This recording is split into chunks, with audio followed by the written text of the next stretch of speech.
කැලෑවක් මැද තිබ්බ පුංචි ගෙදරක හැන්සල් සහ ග්‍රේටල් පියා සහ එයාලගේ කුඩම්මා එක්ක ජීවත් වුණා. මේ කාලේ කෑම හිඟයක් කාපු නිසා දරුවෝ දෙන්න කැලේ අතරමං කරන්න කුඩම්මා සැලසුම් කළා. ඉතින් මෙයාලා එක දවසක් කැලේ අතරමං කරා.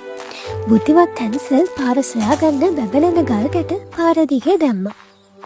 ඒ ගල් කැට උදව්වෙන් එයාලට රෑම ගෙදර එන්න පුළුවන්කම ලැබුණා. දෙවනි වතාවෙත් මෙයාලව කැලේ අතරමං කරන්න කුඩම්මා උත්සාහ කරා. එතකොට හැන්සල් දැම්මේ පාන් කුඩු.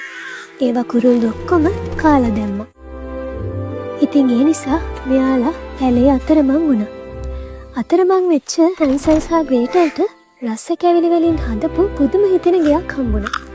හොඳටම බඩගින්න හිටපු ඒ දෙන්න රසවත් ගෙදර බිත්ති ආහාරයට ගන්න පටන් ගත්තා.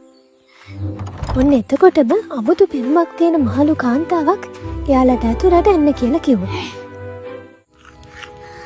ඇතුළට ගියපු ගමන් මේ මායාකාරිය හැන්සල්ව හිර කළා. එයාට උණුනේ හැන්සල්ව ආහාරයට ගන්න.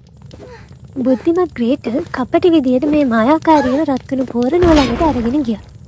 එයා මායාකාරියව පෝරණුව ඇතුළට තල්ලු කරලා කොහොම හරි හැන්සල්ව නිදහස් කරගත්තා.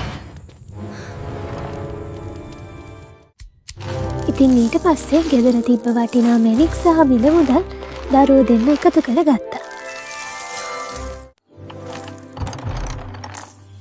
ඕන් ඒවත් අරගෙන ආපහු වෙනකොට එයාලගේ ආදරණීය පියා ඕන්න ළඟගෙන සතුටු වුණා. මේ නිදානේ නිසා මෙයාලා එකල් ගාව බඩගින්න හිටියේ නැහැ.